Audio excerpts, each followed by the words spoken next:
20 на минути по полноќ на аеродромот во Скопје слета авион од Франкфурт. Со летот во земјава се врати и Атанас Павлевски, стоматолог од Скопје кој работи во Луксембург. Го пречека кумашинот. На некои 2 недели заминувам од државата, останувам таму 2 недели и потоа се враќам. Така, тоа е на рутина секој месец. Меѓу колегите сум добро прифатен. Едноставно работам на покомплицирани случаи. Павлевски дипломирал стоматологија на Универзитетот Свети Кирил Методи во Скопје, а магистарски студии завршил во Франција, на универзитет рангиран меѓу 150 најдобри во светот според Шангајската листа. На Парис 5 или факултетот за дентална хирургија Монтруш имам постдипломски студии од областа на технологија на дентални материјали, а исто така и протетика. А на Парис 7 Гарансиер имам завршено високи студии од областа на орална хирургија и магистарски студии во комбинација со Парис 7 и Парис 5 од областа на клиничка специализирана букална хирургија. Со вакво импресивно образование, знаење и вештини, престиж му било да се вработи на Универзитетскиот стоматолошки клинички центар Свети Пантелемон во Скопје. Во септември 2018 година видел оглас во еден од дневните весници и решил да конкурира. Вкупно 25 мина влегле во потесниот избор, а Павлевски бил прв на ранг листата и единствен со 100 поени пред последниот дел од конкурсот – интервју со директорот. Во известувањето што го добил на негово изненадување, меѓу примените на работа го немало неговото име. Во тоа известување мислам дека чинам дека имаше 8 кандидати, наведени имињата и немаше никакво образложение зашто сте одбиени. Биле примени 3-тиот, 5-тиот, 9-тиот, 11-тиот, 12-тиот, 13-тиот, 14-тиот, па дури и 21-виот од ранг листата. Поднел жалба на која добил одговор од второстепена комисија, во кој стоело дека директорот го употребил законското дискрециско право при вработување да го има последниот збор. Сакав да знам со кои квалификации се примени колегите што се одобрени за примање на тој конкурс, за да видиме зашто се работи, дали се почитуваат некои вредности, закони и така натака. Меѓутоа тоа не го добив. Павлевски решил да не ја продолжува правната битка, обесхрабрен од начинот на кој функционира македонскиот правен систем. Но решил да се бори вториот на ранг листата на истиот конкурс, Владимир Бојаджиев, кој исто така не е примен. Добар ден. Како сте? Ако секој директор има дискреционо право кого да прими, па зошто ги изложуваат кандидатите на оценка според тоа што имаат завршено, колку имаат завршено просеци сите тие работи? Зошто ги малтретираат со тестови? Зошто ги малтретираат со смени делови? Затоа што тоа е се стрес. Бојаджиев, кој е специјалист по орална хирургија и работи приватно, е разочаран од решавачката улога на политичките партии при вработувањата. Најжалосно е партиското вработување баш во здравството. Затоа што здравството треба да се одвои од од целото општество, затоа што сепак секој му е потребно една професионална здравствена услуга, а не политичка услуга. Бојаджиев го пријавил случајот во Државната комисија за спречување корупција. Тие ја анализирале документацијата и утврдиле дека меѓу вработените осумина имало и такви кои немале ниту половина од бодовите на прво и второ пласираниот пред интервјуто со директорот.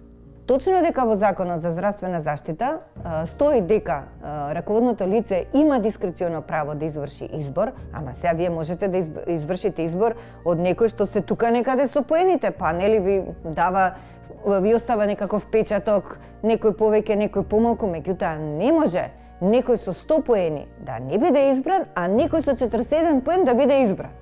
Значи тоа, како да ви кажам, 5 управни суда да ни оспорат одлуката, јас сум уверена дека таму имало чисто политичко влијание за вработување на тие лица. Антикорупцијска побарала од тогашната директорка не да го поништи огласот, туку само да ја преиспита одлуката откако ќе спроведе ново интервју со кандидатите. Но наместо тоа, директорката ја дала комисијата на управен суд. Со образложение дека ние сме работеле по законот 2019, таа го вршила изборот во 2018, што по мене врска нема. Меѓутоа, Тоа е тоа, управниот суд си досуди како што си досуди, ни ја поништи нашата одлука, не врати на почеток, во меѓувреме таа беше разрешена. Во тоа време веде директорка била Амела Цана. Сега со клиниката раководи Аријан Даци. 360 степени испрати прашања за овој случај до клиниката, но одговор не добивме. Во Кочани неодамна јавно беше кренат гласот за можни нерегуларности при вработување повторно во јавното здравство. 20 млади доктори Стојан Лазаров и Андреј Коцев конкурирале на оглас за вработување во итната помош, каде требало да се примат 6 лекари. Лазаров бил трет на ранг листата, а Коцев шести. Логички е првите 6 по ранг листа да бидат примени, бидејќи ниту се разликуваме по факултети од 7 и 8 кои што место нас во одлуката на директорот се примани, нити се разликуваме по факултет, нити по стаж, по работно искуство, по ништо. Дискреционото право сметам дека треба да го искористи директорот ако сме ние со идентични поени, но бидејќи јас имам поголем број на поени од моите колешки, сметам дека ја не би требало тие да го заземат моето место. Докторите се жалеле на второстепена комисија, но жалбата им била одбиена. За случајот се заинтересирал и народниот правобранител, а безуспешно се обидувале да стапат во контакт и со министерот за здравство. Секој втор млади лекар кој што завршува заминува од оваа држава. Дали треба и ние, младите кои што сакаме овде да останеме поради такви директори кои што го држат директорското место, ние дали треба ние да заминеме? Ако овде нема работа, ќе заминеме во странство, но пред да заминеме, сакам да запознаеме јавноста и барам да направиме промени, ако не за нас, за генерациите по нас. Директорот на Кочанската болница Александар Серафимов целосно ги игнорираше прашањата испратени до болницата, а безуспешно се обидувавме да го добиеме и на неговиот телефон. Потребна е промена во законодавството, вели експертот по управно право и администрација Константин Битраков. Треба ревизија на, да речем, дискреционите овластувања, обемот на дискреционите овластувања при селекцијата на кандидат.